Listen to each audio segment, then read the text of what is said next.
ब्रह्ममुरारिसुरार्चितलिङ्गं निर्मलभासितशोभितलिङ्गम्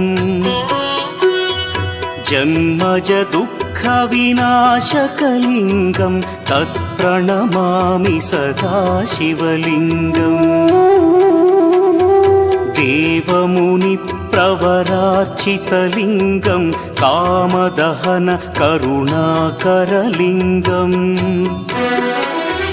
रावणदर्पविनाशकलिङ्गं तत्प्रणमामि सदा शिवलिङ्गम्